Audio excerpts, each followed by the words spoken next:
Bayu berangkat Kamboja bersama teman-temannya, berharap mendapatkan gaji besar agar bisa membangun rumah, membeli sawah, dan membahagiakan keluarganya. Tapi siapa sangka, mimpi indah itu berubah jadi mimpi buruk. Mereka disekap, disiksa, hingga ginjal Bayu diambil dalam keadaan sadar. Mayatnya dibuang seperti binatang, sementara organ-organ manusia disimpan rapi dalam freezer untuk dijual ke luar negeri. Inilah kisah nyata mengerikan tentang perdagangan organ di Kamboja, yang akhirnya dibongkar oleh pasukan rahasia Indonesia. Selamat datang dan kembali lagi di channel Bicara Saja. Mari kita lanjut lagi ceritanya. Bayu hanyalah seorang pemuda desa biasa. Usianya 23 tahun, hidup di sebuah desa kecil di Jawa Tengah bersama kedua orang tuanya yang sudah renta, serta dua adik yang masih sekolah. Hidup mereka sederhana, rumah yang mereka tinggali pun berdinding anyaman bambu dengan lantai tanah yang dingin. Namun, di balik kesederhanaan itu, Bayu menyimpan cita-cita besar, ia ingin membahagiakan keluarganya. Setiap pagi, Bayu melihat ibunya berangkat ke sawah dengan tubuh yang sudah bungkuk, sementara ayahnya bekerja serabutan sebagai kuli bangunan dengan penghasilan tak menentu. Kadang sehari dapat upah, kadang harus pulang dengan tangan kosong. Melihat itu, hati Bayu terasa perih. Ia merasa sudah waktunya dirinya turun tangan membantu keluarga, bukan hanya tinggal diam. Yah, Mak, suatu hari nanti aku bakal bangun rumah yang bagus buat kita. Aku juga mau beli sawah biar nggak usah ngutang pupuk lagi, ucap Bayu pada suatu malam ketika keluarga kecil itu sedang makan seadanya. Ayahnya hanya tersenyum tipis, sedangkan ibunya menatap Bayu dengan mata berkaca-kaca. Beberapa hari kemudian, kabar yang mengguncang hatinya datang.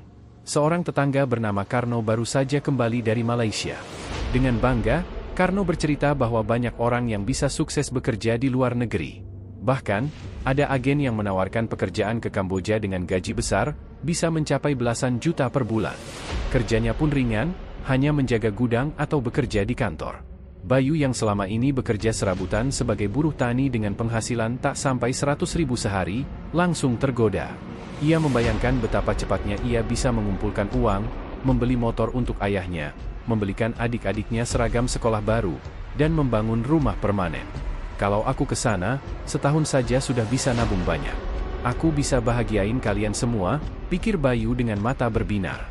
Ia kemudian mengajak 3 temannya, Arman, Dani, dan Joko. Mereka semua punya mimpi yang sama, ingin memperbaiki nasib keluarga. Agen yang mengurus keberangkatan mereka begitu meyakinkan. Hanya dengan membayar biaya administrasi kecil, mereka dijanjikan langsung diterbangkan ke Kamboja dan bekerja di perusahaan besar. Sebelum keberangkatan, suasana rumah Bayu penuh haru. Ibunya memeluk erat tubuh Bayu. "Nak, hati-hati ya di sana. Jangan lupa salam. Ingat pesan ibu, jangan gampang percaya sama orang asing," ucap ibunya dengan suara bergetar. Air mata tak terbendung jatuh membasahi pipinya. Bayu mengangguk sambil berusaha menahan tangis. "Mak, doain aku sukses ya. Aku pengen pulang bawa kebahagiaan buat kita semua." Hari keberangkatan pun tiba. Bayu dan teman-temannya berangkat dengan perasaan campur aduk, antara gembira, tegang, dan penuh harapan.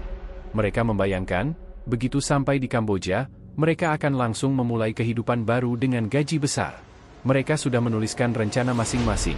Bayu ingin membangun rumah dan membeli sawah, Arman ingin membeli mobil untuk keluarganya, Dani ingin menyekolahkan adiknya sampai kuliah, sedangkan Joko ingin membuka usaha kecil setelah pulang nanti.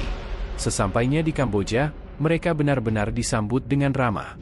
Seorang pria berpakaian rapi menjemput mereka di bandara dan membawa ke sebuah rumah besar dengan fasilitas mewah. Ada kamar ber-AC, kasur empuk, dan makanan melimpah. Bayu sampai heran, wah, ternyata benar ya, kerja di luar negeri itu enak. Baru datang saja sudah dikasih fasilitas begini. Malam pertama, mereka makan dengan lahap. Daging, sup hangat, nasi pulen, bahkan minuman bersoda tersedia di meja. Bayu tersenyum puas sambil membayangkan wajah ibunya jika tahu anaknya sedang makan enak di negeri orang. Ia merasa langkahnya sudah tepat.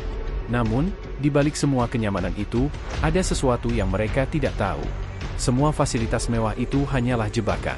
Sebuah cara licik untuk membuat mereka lengah, percaya, dan merasa aman.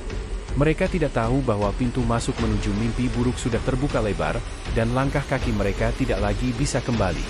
Bayu sempat berkata pelan kepada dirinya sendiri sebelum tidur malam itu, "Mak, ya, tunggu aku pulang ya. Aku janji bakal bahagiain kalian. Ia tidak tahu bahwa janji itu mungkin tidak akan pernah terwujud. Hari-hari pertama Bayu dan teman-temannya di Kamboja terasa seperti mimpi indah. Mereka dibawa ke sebuah bangunan besar yang disebut asrama pekerja. Kamar yang mereka tempati ber-AC, kasurnya empuk, bahkan ada televisi dan wifi. Setiap pagi mereka diberi sarapan lengkap dengan roti, telur, dan buah-buahan segar. Siang harinya ada sup daging, ayam goreng, bahkan minuman bersoda. Semua terasa luar biasa, apalagi bagi Bayu yang selama hidupnya jarang sekali merasakan makanan seperti itu. Kalau begini terus, enak banget ya, ucap Dani sambil tertawa, mulutnya masih penuh makanan. Iya, benar. Aku nggak nyangka kerja di luar negeri ternyata beginian, sahut Joko sambil mengangkat segelas minuman bersoda. Bayu ikut tersenyum. Dalam hatinya, ia mulai merasa yakin bahwa keputusan meninggalkan desa dan keluarganya adalah langkah tepat. Ia bahkan sempat berhayal, mungkin dalam waktu 6 bulan saja ia sudah bisa mengirim uang cukup banyak untuk merenovasi rumah orang tuanya. Namun, keanehan mulai terasa setelah hari ketiga. Mereka tidak pernah benar-benar diajak bertemu dengan perusahaan atau kantor tempat mereka seharusnya bekerja. Setiap kali mereka bertanya, petugas yang menjaga hanya menjawab singkat, "Sabar, tunggu proses administrasi selesai." Bayu mulai merasa resah. "Kenapa kita belum mulai kerja?" Katanya kan langsung kerja setelah sampai, tanyanya kepada seorang pria lokal yang tampak seperti koordinator. Pria itu hanya tersenyum dingin. "Kamu tenang saja. Besok kalian akan dipindahkan ke tempat kerja yang sebenarnya." Benar saja, keesokan harinya Bayu dan ketiga temannya dibangunkan pagi-pagi buta. Mereka diperintahkan untuk membawa semua barang bawaan, lalu dinaikkan ke dalam mobil box dengan kaca hitam. Sepanjang perjalanan, tak ada seorang pun yang bicara. Hanya suara mesin dan deru jalanan yang menemani. Setelah lebih dari 1 jam, mobil berhenti di sebuah gedung tua di pinggiran kota. Mereka digiring masuk ke dalam ruangan besar yang gelap, dengan dinding beton lembab dan bau apek menyengat. Tidak ada lagi kasur empuk, tidak ada makanan enak. Hanya ruangan kosong dengan lantai semen dingin. "Apa maksudnya ini? Kenapa kita di sini?" tanya Arman dengan nada panik. Seorang pria berbadan kekar mendekat, menatap tajam. Tanpa banyak bicara, ia menendang perut Arman hingga terjatuh. "Diam! Jangan banyak tanya," bentaknya. Sejak saat itu, Bayu sadar sesuatu yang sangat buruk sedang terjadi. Mereka tidak lagi diperlakukan sebagai pekerja, melainkan tahanan. Pintu besi dikunci rapat dari luar. Setiap hari, makanan yang diberikan hanya sekepal nasi basi dan air keruh. Tidak ada lagi sup hangat atau daging. Bahkan, mereka dipaksa tidur beralaskan lantai dingin tanpa selimut. Hari demi hari, kondisi semakin memburuk. Jika ada yang berani protes, mereka langsung disetrum dengan alat kejut listrik. Bayu pernah mencoba bertanya sekali lagi tentang pekerjaan yang dijanjikan, tapi yang ia dapat hanyalah pukulan keras di wajah hingga bibirnya pecah. "Apa sebenarnya tempat ini?" gumam Bayu pelan di tengah malam, ketika ia mencoba menenangkan diri meski tubuhnya penuh memar. Teman-temannya hanya terdiam, ketakutan, dan kebingungan. Malam-malam di ruangan itu terasa panjang. Cahaya lampu redup selalu menyala, membuat mereka sulit membedakan siang dan malam. Suara rantai dan langkah kaki penjaga yang mondar-mandir di luar ruangan menambah suasana mencekam. Pada hari kelima, suasana semakin mengerikan. Bayu melihat sendiri seorang pria asing, tampaknya dari negara lain, dibawa masuk ke ruangan sebelah. Tak lama kemudian terdengar teriakan memilukan, seperti seseorang sedang disiksa. Teriakan itu berlangsung lama, sebelum akhirnya senyap. Seorang penjaga keluar dari ruangan itu dengan wajah tanpa ekspresi, tangannya masih berlumuran darah. Jantung Bayu berdegup kencang. Ia mulai merasakan ketakutan yang belum pernah ia alami sebelumnya. Apa yang mereka lakukan pada orang itu, tanyanya pada dirinya sendiri, meski hatinya sudah bisa menebak sesuatu yang sangat mengerikan sedang menanti dirinya dan teman-temannya. Hari ke-6, Arman berbisik lirih kepada Bayu. "Yu, aku takut. Jangan-jangan kita bukan dibawa buat kerja, tapi buat sesuatu yang lain." Bayu menelan ludah, tidak berani menjawab. Namun dalam hatinya, ia tahu Arman mungkin benar. Semua surga yang mereka nikmati di hari-hari awal hanyalah jebakan. Semua kenyamanan itu hanyalah cara sindikat kejam untuk membuat para korban lengah, merasa aman, dan percaya. Setelah itu, mereka akan diseret masuk ke neraka nyata, tanpa jalan keluar. Malam itu, Bayu berdoa dengan suara lirih. "Ya Allah, lindungi aku dan teman-temanku. Jangan biarkan kami mati sia-sia." Tapi entah mengapa, doa itu terasa berat, seolah-olah malaikat pun menutup telinga dari tempat penuh dosa itu. Apa yang menanti mereka setelah ini, Bayu bahkan tidak sanggup membayangkannya. Hari ketujuh di tempat itu menjadi awal mimpi buruk yang tak bisa dilupakan Bayu dan teman-temannya. Pagi itu, suasana ruangan lebih mencekam dari biasanya. Pintu besi besar terbuka dengan suara berderit yang tajam. 3 pria bertubuh besar masuk, masing-masing membawa alat kejut listrik dan borgol. Sorot mata mereka tajam, tanpa ampun, seperti predator yang sedang memilih mangsanya. Salah satu pria menunjuk ke arah Bayu. "Kamu, keluar!" Suaranya berat, penuh perintah. Bayu terdiam sejenak. Jantungnya berdegup kencang, keringat dingin mengalir di pelipis. Teman-temannya menatap dengan wajah cemas. Dani sempat berusaha berdiri untuk membela, tapi langsung ditendang hingga terjatuh ke lantai. Bayu dipaksa bangkit, tangannya diborgol, lalu ditarik kasar keluar ruangan. Koridor yang mereka lewati gelap, hanya diterangi lampu redup yang bergelantungan. Bau obat-obatan bercampur dengan darah menyengat hidungnya. Bayu merasakan langkahnya semakin berat, seolah kakinya menolak untuk maju. Akhirnya, mereka sampai di sebuah ruangan dengan pintu besi lain. Ketika pintu itu dibuka, Bayu terkejut. Di dalamnya ada meja operasi besar dengan lampu sorot di atasnya. Beberapa orang memakai jas putih, lengkap dengan masker bedah. Alat-alat medis tersusun rapi di meja kecil di samping. Suara mesin berderu pelan, membuat suasana semakin menakutkan. Apa yang mau kalian lakukan pada saya?" Suara Bayu gemetar. Tak ada jawaban, hanya senyuman dingin dari salah satu pria yang mengenakan jas putih. 2 orang segera menekan tubuh Bayu ke meja. Tangannya diikat, kakinya diikat, bahkan kepalanya pun dipaksa diam dengan besi penjepit. Ia meronta sekuat tenaga, tetapi tidak ada gunanya. Jarum suntik ditusukkan ke lengannya. Bukan untuk membuatnya pingsan, melainkan untuk membuat tubuhnya setengah lemas namun tetap sadar. Bayu merasakan efeknya, tubuhnya melemah, tetapi pikirannya tetap jernih. Ia bisa merasakan semuanya. "Aku mohon, jangan lakukan ini. Aku hanya ingin kerja, aku cuma ingin bantu keluargaku," teriak Bayu histeris. Namun teriakannya tidak digubris. Pisau bedah mulai menggores kulit perutnya. Rasa sakitnya luar biasa, membuat Bayu berteriak sekeras-kerasnya. Tangannya bergetar, kakinya menendang liar meski sudah terikat. Ia merasakan darah hangat mengalir, tubuhnya gemetar hebat. "Ar!" jeritannya menggema di seluruh ruangan. Orang-orang berjas putih itu tetap tenang, seolah-olah sedang melakukan operasi biasa. Salah satu dari mereka mengeluarkan instruksi dalam bahasa asing. Seorang asisten segera mengambil alat penjepit, lalu memasukkannya ke dalam tubuh Bayu yang masih hidup. Matanya terbelalak, pandangannya kabur oleh air mata. Ia bisa merasakan bagian tubuhnya diambil secara perlahan. Rasa sakitnya tak bisa diungkapkan dengan kata-kata. Ia seperti dibakar dari dalam, setiap syaraf tubuhnya menjerit. "Aku mohon, hentikan, hentikan," suaranya makin lemah, hampir terputus. Namun, tak seorang pun peduli. Beberapa menit kemudian, salah satu pria mengangkat sebuah organ berwarna merah tua yang masih berlumuran darah, ginjal Bayu. Ia memasukkannya ke dalam kantong plastik bening, lalu meletakkannya di atas meja seolah itu hanya barang dagangan biasa. Bayu masih sadar, meski tubuhnya semakin lemah. Ia bisa melihat apa yang terjadi pada dirinya sendiri. Itu adalah penyiksaan paling kejam yang bisa dialami manusia, tubuhnya dipotong, organnya diambil, dan ia dibiarkan menanggung rasa sakit hingga titik akhir hidupnya. Ketika napasnya mulai terputus-putus, Bayu hanya bisa teringat wajah ibunya. Senyum sang ibu yang penuh cinta, tatapan ayah yang penuh harap, serta suara tawa adik-adiknya yang masih kecil. Air mata menetes di pipinya. Dalam hati ia berbisik lirih, maaf, aku nggak bisa pulang." Detik berikutnya, pandangannya gelap. Nafas terakhir Bayu terhenti di ruangan itu, tanpa ada doa, tanpa ada belas kasihan. Sementara itu, di ruangan lain, teman-temannya hanya bisa mendengar samar-samar teriakan Bayu yang panjang dan mengerikan. Dani menutup telinga dengan kedua tangannya, wajahnya pucat pasi. "Ya Allah, mereka ngapain ke Bayu?" Arman menangis tanpa suara, sementara Joko hanya duduk terdiam, matanya kosong, seolah-olah sebagian dari jiwanya sudah hilang. Mereka tahu, sebentar lagi giliran mereka akan datang.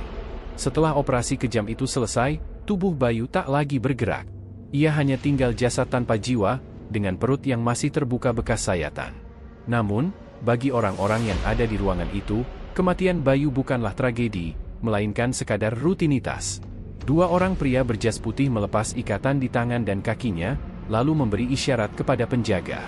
Dengan kasar, tubuh Bayu diangkat dari meja operasi dan dimasukkan ke dalam kantong plastik hitam. Tidak ada kain kafan, tidak ada doa, tidak ada penghormatan terakhir. "Cepat bawa ke truk," ujar salah seorang dokter dengan bahasa asing, suaranya datar tanpa emosi. Kantong hitam itu diseret keluar ruangan. Darah masih menetes, meninggalkan jejak merah di lantai koridor yang gelap. Ketika pintu ruang penyekapan dibuka sebentar, Dani, Arman, dan Joko sempat melihat sekilas kantong itu. Dani langsung menjerit, Itu Bayu. Ya Allah, Bayu. Namun jeritannya langsung dibungkam dengan pukulan keras dari penjaga. Tubuh Bayu bersama beberapa jasad lain dilempar begitu saja ke dalam truk bak tertutup. Truk itu sudah penuh dengan kantong-kantong hitam, masing-masing berisi tubuh manusia. Mereka ditumpuk tanpa belas kasihan, seperti bangkai binatang di pasar gelap. Aroma busuk bercampur darah menusuk hidung siapapun yang mendekat. Sopir truk menyalakan mesin. Kendaraan itu melaju menembus jalanan sepi menuju sebuah hutan di pinggiran Kamboja. Perjalanan terasa panjang, diiringi suara berisik kantong plastik yang saling bergesekan. Sesampainya di dalam hutan, beberapa orang bersenjata sudah menunggu. Dari seragam mereka, jelas bahwa sebagian adalah tentara bayaran, ada juga yang berpakaian mirip aparat resmi. Entah mereka memang bagian dari sindikat, atau hanya dibayar untuk menutup mata. Truk berhenti di dekat sebuah jurang kecil yang dipenuhi semak. Dengan kasar, kantong-kantong berisi jasad manusia itu dilempar satu persatu. "Cepat!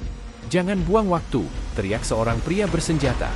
Ketika kantong Bayu dilempar, tubuhnya jatuh menghantam batu di dasar jurang. Suara tulangnya patah terdengar jelas, namun tidak ada yang peduli. Tubuhnya tergeletak bersama puluhan jasad lain, menumpuk, membusuk, menunggu dimakan hewan liar atau hancur di telan tanah. Pemandangan itu begitu mengerikan. Jurang itu seperti kuburan massal tak bertanda. Tidak ada batu nisan, tidak ada doa keluarga, tidak ada air mata orang terdekat. Hanya tumpukan tubuh yang sudah tak dianggap manusia. Seorang pria bertubuh kekar, yang tampaknya pemimpin kelompok, menyalakan rokok sambil tersenyum sinis. Mudah sekali mencari korban. Orang miskin dari negara tetangga selalu rela datang ke sini dengan harapan palsu. Mereka pikir dapat gaji besar, padahal nyawa mereka yang jadi bayarannya. Tawa sinis pun terdengar, seakan kematian Bayu hanyalah hiburan. Sementara itu, di ruangan penyekapan, Arman, Dani, dan Joko hanya bisa menunggu dengan rasa takut yang semakin mencekam. Mereka tahu Bayu sudah tidak akan kembali. Suara teriakannya yang mengerikan menjadi pertanda akhir. Kini tinggal menunggu giliran mereka. Dani menggenggam erat tangan Arman. "Aku nggak mau mati kayak gitu, men. Aku nggak siap," suaranya bergetar penuh ketakutan. Arman hanya bisa menunduk, air matanya menetes tanpa henti. Kita harus cari cara kabur." Namun Joko menatap kosong ke lantai. "Nggak ada cara kabur. Kita semua udah selesai," katanya pelan, hampir tanpa suara. Waktu berjalan lambat di ruang itu. Setiap kali pintu besi terbuka, jantung mereka seolah berhenti. Mereka tahu, siapapun yang dipanggil keluar tidak akan pernah kembali. Di luar sana, truk kembali melaju, siap menjemput korban berikutnya. Bayu sudah menjadi bagian dari tumpukan mayat di hutan. Tubuhnya hilang tanpa jejak, tanpa sempat memeluk kembali ibunya, tanpa sempat mewujudkan janji membahagiakan keluarga. Dan malam itu, suara serangga hutan bercampur dengan bau busuk kematian. Di tempat gelap itu, mimpi seorang anak desa berakhir dengan tragis, sementara mimpi buruk bagi teman-temannya baru saja dimulai. Pagi itu, matahari bahkan belum sempat terbit ketika suara langkah berat para penjaga kembali terdengar di lorong gelap. Dani, Arman, dan Joko langsung menahan napas. Mereka sudah paham, pintu besi yang berderit berarti satu di antara mereka akan dipanggil keluar. Namun kali ini, para penjaga tidak menyebut nama siapapun. Mereka hanya membuka borgol ketiganya, lalu memaksa mereka berdiri. "Jalan," bentak salah satu pria bersenjata. Dengan tubuh gemetar, mereka bertiga digiring keluar ruangan. Jantung mereka berdegup kencang, seakan dada bisa meledak kapan saja. Bau amis darah masih tercium di lorong, bercampur dengan hawa dingin yang menusuk tulang. Arman mencoba memberanikan diri bertanya, "Mau dibawa kemana kami?" Seorang penjaga hanya melirik sekilas sambil menempelkan laras senjata ke punggungnya. "Diam, atau kepalamu yang kami ambil duluan." Mereka dipaksa berjalan melewati pintu lain yang selama ini tak pernah terbuka. Saat pintu itu dibuka, udara dingin langsung menyergap wajah mereka. Kabut tipis keluar dari dalam ruangan, membuat bulu kuduk berdiri. Begitu mereka masuk, mata mereka membelalak. Ruangan itu penuh dengan lemari pendingin besar, rapi berjajar seperti gudang logistik. Namun isi di dalamnya bukanlah daging hewan atau ikan, melainkan sesuatu yang jauh lebih mengerikan. Arman tertegun. Dani menutup mulutnya menahan muntah. Joko gemetar hebat. Di balik kaca transparan freezer itu, terlihat puluhan organ manusia yang sudah diawetkan, ginjal, hati, bahkan jantung. Masing-masing dimasukkan ke wadah steril, diberi label dengan tulisan angka, kode negara, hingga nama rumah sakit tujuan. Dani hampir pingsan ketika matanya tertuju pada salah satu label. Di situ tertulis dengan jelas, Kidney Type Indonesia. Tangannya bergetar hebat, ia berbisik pelan, "Astagfirullah, ini organ kita. Ginjal kita dijual." Seorang pria berjas putih masuk ke ruangan, terlihat jauh lebih tenang daripada penjaga-penjaga bersenjata. Dialah kepala laboratorium itu. Wajahnya dingin, matanya tajam, seakan yang dilihatnya hanyalah produk, bukan manusia. "Lihatlah," ujarnya dengan bahasa yang dicampur-campur, separuh Inggris, separuh bahasa asing. "Kalian berada di salah satu fasilitas paling menguntungkan di Asia Tenggara. Setiap ginjal di ruangan ini bernilai puluhan ribu dolar di pasar internasional. Dengan satu orang miskin seperti kalian, kami bisa memberi harapan hidup bagi orang kaya yang membutuhkan transplantasi." Ia berjalan santai, menunjuk satu freezer. "Ini dikirim ke Singapura. Ini ke Malaysia. Dan ini, sudah dipesan untuk klien dari Eropa." Arman tak tahan lagi, ia berteriak, "Kalian gila? Itu organ manusia? Kalian membunuh teman-teman kami." Pria itu hanya tersenyum tipis. "Membunuh? Tidak. Kami menyelamatkan nyawa orang yang penting. Kalau kalian mati, tidak ada yang peduli. Tapi kalau pasien kaya mati karena gagal ginjal, dunia akan geger." Dani meneteskan air mata. Ia teringat wajah ibunya di kampung yang dulu menabung dengan susah payah agar ia bisa merantau. Semua pengorbanan itu ternyata hanya membawanya ke tempat ini, ruang dingin yang penuh dengan organ manusia, termasuk mungkin organ bayu yang baru saja diambil semalam. Ketiganya lalu dipaksa mendekat ke salah satu meja operasi yang kosong. Seorang perawat membawa map tebal, lalu membuka halaman yang berisi daftar nama dan hasil pemeriksaan medis para tahanan. Di situ tertulis golongan darah, kondisi kesehatan, hingga status layak atau tidak layak. Joko mendadak pucat. Ia melihat namanya berada di daftar paling atas dengan status layak kidney right. Itu berarti ginjal kanannya sudah dipesan, entah oleh siapa. "Kau akan yang berikutnya," kata seorang perawat dengan nada datar sambil menepuk bahunya. Joko langsung jatuh berlutut, menangis sejadi-jadinya. "Tolong, jangan aku. Aku masih punya anak di rumah. Istriku menunggu. Ambil saja aku semua, jangan satu-satunya ginjalku." Tangisannya menggema di ruangan dingin itu, tapi tidak ada yang peduli. Arman berusaha menahan emosi. Ia tahu, kalau terus melawan, mereka akan ditembak di tempat. Tapi hatinya hancur melihat sahabatnya ditentukan nasibnya seperti barang dagangan. Dani menunduk dalam-dalam, menutup telinga dengan kedua tangannya, berusaha tak mendengar pembicaraan itu. Namun suara freezer yang mendesis, bunyi klik catatan medis, dan tangisan Joko terus menghantui telinganya. Sementara itu, pria berjas putih kembali membuka salah satu freezer dan memperlihatkan sebuah wadah berisi ginjal segar. "Lihat ini," katanya, "ini ginjal teman kalian tadi malam. Kondisinya sangat bagus. Sebentar lagi akan diterbangkan ke Bangkok, lalu dikirim ke klien di Jepang. Bayaran untuk satu organ ini cukup untuk membangun 2 rumah besar." Arman menahan tangis. Ia tahu, itu pasti milik Bayu. Ginjal sahabatnya kini hanya dianggap sebagai komoditas mahal. Pria itu menutup freezer, lalu menatap mereka bertiga. "Kalian seharusnya bersyukur. Tidak semua orang miskin punya kesempatan untuk menyumbang organ pada orang-orang penting. Anggap saja kalian mati dengan jasa." Dani tak kuasa lagi menahan amarah. Ia menjerit, "Kalian monster! Kalian bukan manusia!"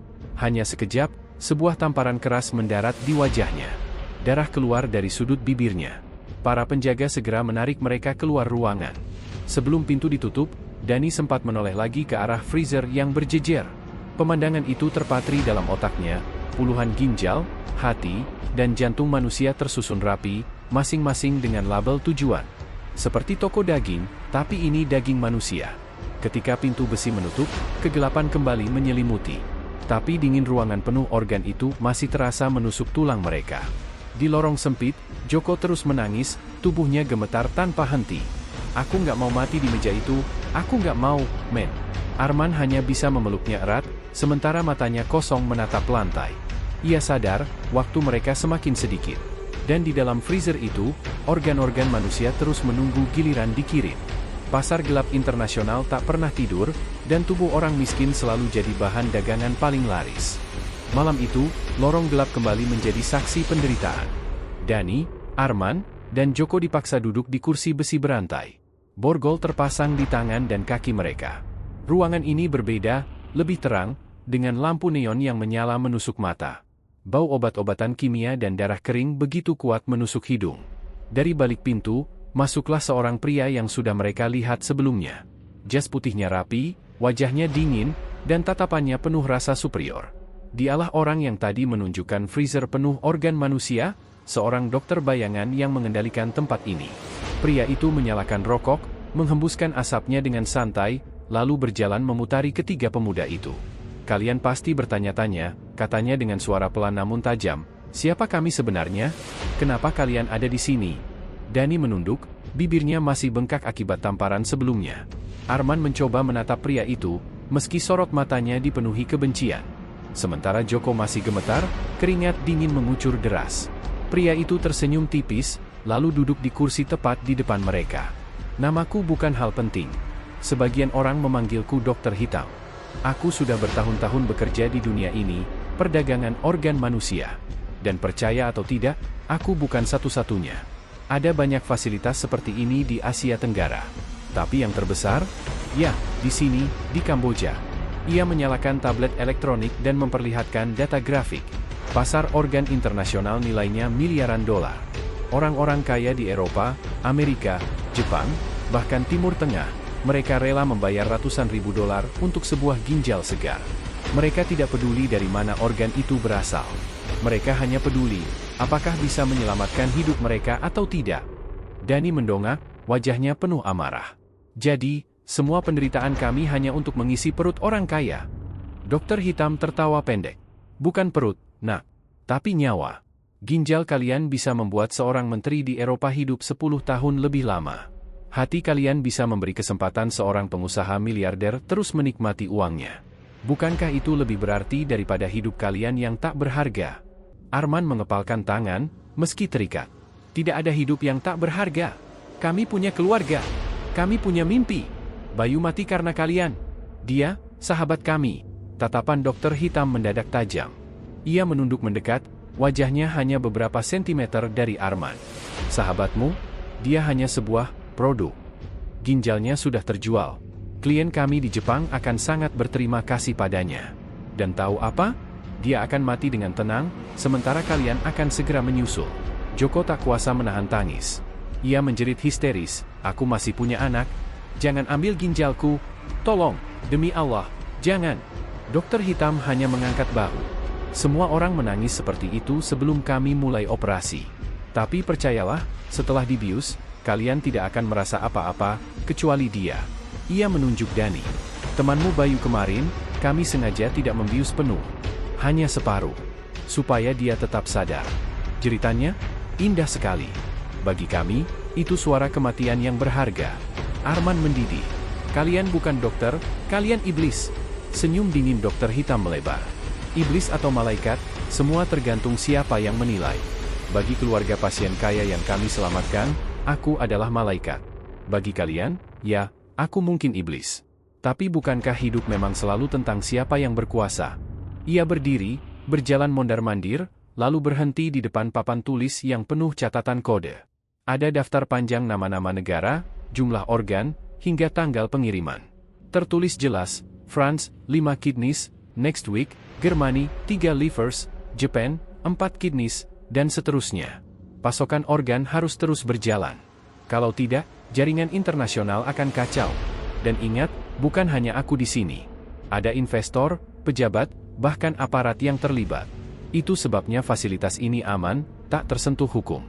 Pemerintah kalian, mereka bisa menutup mata kalau diberi uang. Jangan harap ada yang menyelamatkan kalian. Kata-kata itu menghancurkan sisa harapan Dani dan kawan-kawannya. Selama ini mereka masih menunggu, berharap pemerintah Indonesia akan mencari mereka. Tapi kini, seolah semua jalan tertutup. Arman menggertakkan gigi. Kalau kalian pikir kami akan diam saja, kalian salah besar. Akan ada yang datang membongkar semua ini.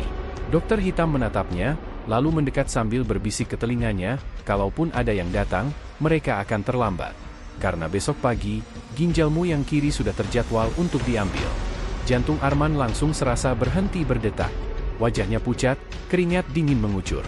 Ia menelan ludah, mencoba menenangkan diri, tapi rasa takut begitu nyata menghantam dada. Dokter hitam melangkah ke pintu, sebelum keluar ia menoleh sekali lagi. Tidurlah malam ini. Nikmati napas terakhir kalian. Karena esok, kalian akan menjadi bagian dari freezer itu. Bagian dari sejarah perdagangan organ terbesar di Asia. Pintu menutup keras, meninggalkan mereka bertiga dalam keheningan yang mencekam. Joko kembali menangis sesenggukan. Dani menunduk, bibirnya bergetar tak henti. Sementara Arman hanya menatap kosong ke lantai, otaknya bekerja keras mencari jalan keluar. Dalam hati kecilnya, ia bersumpah, jika ada kesempatan sekecil apapun, ia akan melawan. Bukan hanya untuk dirinya, tapi juga untuk Bayu yang sudah mati dengan tragis. Dan di balik dinding dingin itu, mesin pendingin tetap berdengung. Freezer penuh organ manusia terus menunggu pengiriman. Perdagangan gelap yang tak pernah berhenti, bahkan saat jeritan para korbannya masih menggema. Di balik kegelapan malam Kamboja, suara helikopter kecil terdengar samar. Tidak banyak yang tahu, pemerintah Indonesia akhirnya bergerak setelah laporan demi laporan masuk tentang hilangnya puluhan warga negara di negeri itu. Bayu dan teman-temannya hanyalah sebagian kecil dari korban. Unit khusus yang dikirim bukan unit biasa. Mereka adalah pasukan elit yang dibekali pelatihan penyamaran dan operasi lintas batas. Dipimpin oleh Mayor Surya, tim ini sudah berminggu-minggu menyusup ke wilayah perbatasan, mencari lokasi fasilitas rahasia yang disebut-sebut sebagai neraka organ. Informasi datang dari seorang informan lokal yang pernah bekerja sebagai penjaga gudang. Dengan peta samar-samar dan jadwal pengiriman organ ke luar negeri, pasukan Indonesia akhirnya melacak ke sebuah kompleks tua di pinggiran Phnom Penh. Dari luar, bangunannya tampak seperti pabrik kosong. Tapi di dalamnya, nyawa-nyawa manusia diperlakukan seperti barang dagangan.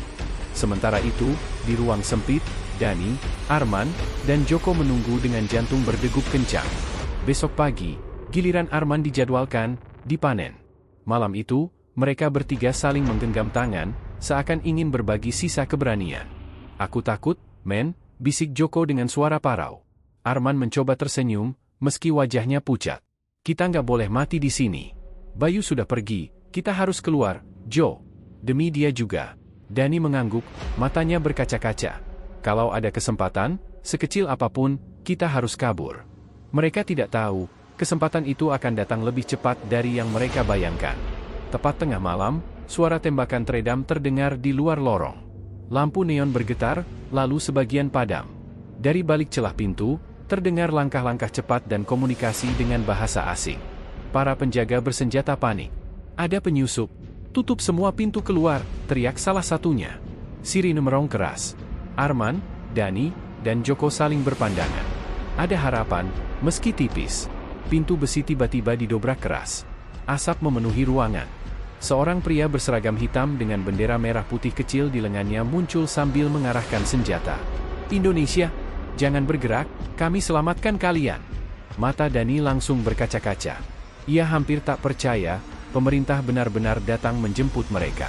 Pasukan khusus itu segera memotong rantai borgol, lalu menggiring mereka keluar. Namun perjalanan menuju kebebasan tidak semudah itu.